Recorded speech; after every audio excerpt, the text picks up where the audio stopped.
నంద్యాలలో ముస్లిం joint action committee all minority employees welfare association సంయుక్తంగా sir ప్రక్రియపై కీలక విజ్ఞప్తి చేశాయి. ఓటర్లు ధృవపత్రాలు సమర్పించడంలో ఎదుర్కొంటున్న ఇబ్బందులను దృష్టిలో ఉంచుకొని ఫ్యామిలీ రిజిస్ట్రేషన్ సర్టిఫికేట్ విధానాన్ని అమలు చేయాలని కోరాయి. రేషన్ కార్డు డేటాబేస్ ఆధారంగా ఈ సర్టిఫికేట్ జారీ చేసేలా ప్రభుత్వ ఉత్తర్వులు ఇవ్వాలని కోరారు. ఈ మేరకు మంత్రి ఎన్ఎండి ఫరూక్ కు వినతి పత్రం అందజేశారు. अस्सलाम वालेकुम।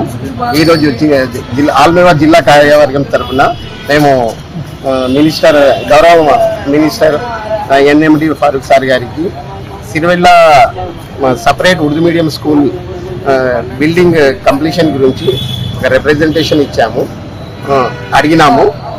బిల్డింగ్ కంప్లీట్ అయిపోయింది కానీ ఓపెనింగ్ కాలే. ఇంకా ఎలక్ట్రిసిటీ మీటర్ కూడా ఫిక్స్ చేయలేదు. అది చేపించి ఓపెనింగ్ చేపించి బైఫర్గేషన్ చేయమని అడిగినాము. సారు సానుకూలంగా స్పందించారు. अस्सलाम वालेकुम वरहमतुल्लाहि वबरकातुहू। शहर नंद्याल मुस्लिम जॉइंट एक्शन कमेटी और ऐसे ही आलमेवा ये दोनों मिलकर मुत्तहिदा SIR के ताल्लुक से और आगे उसकी जो आइंदा सर्टिफिकेट्स की जिन चीज़ों की ज़रूरत पड़ती है उनमें से फैमिली रिलीजन सर्टिफिकेट गवर्नमेंट की तरफ से इशू हो, इसके ताल्लुक से हमें जनाब एनएमडी फारूक साहब से मुलाकात हुई। अल्हम्दुलिल्लाह उन्होंने इसके ऊपर मुकम्मल तौर पर इत्मीनान दिलाया है कि चंद्रबाबू नायडू साहब से बात कर इसको आगे बढ़ाएंगे। कंपल्सरीగా మేము నొక్కి చెప్పడం కాలేజ్ గురించి చెప్పడం అయినది. మినిస్టర్ గారు మా కాలేజ్ కంపల్సరీగా నా హయాంలో నేను కట్టు తీరుతానని మాకు మాట ఇచ్చారు. Thank you. 70 పేజీల డ్రాసియర్ను డెవలప్ చేసి ఉన్నాయి.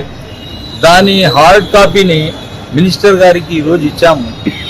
దాని ఆధారంగా దాన్ని ఆయనకే కాకుండా చీఫ్ సెక్రటరీ గారికి, గౌరవ ముఖ్యమంత్రి నారా చంద్రబాబు నాయుడు గారికి, తర్వాత ఎలక్షన్ కమిషనర్ గారికి, ఎలక్షన్ కమిషన్ ఆఫీసర్ CEO గారికి ఆంధ్రప్రదేశ్, ఆ తర్వాత కాంపిటెంట్ అథారిటీస్కు అందరికీ మేము మెయిల్ ద్వారా పంపించాము. ఆ తర్వాత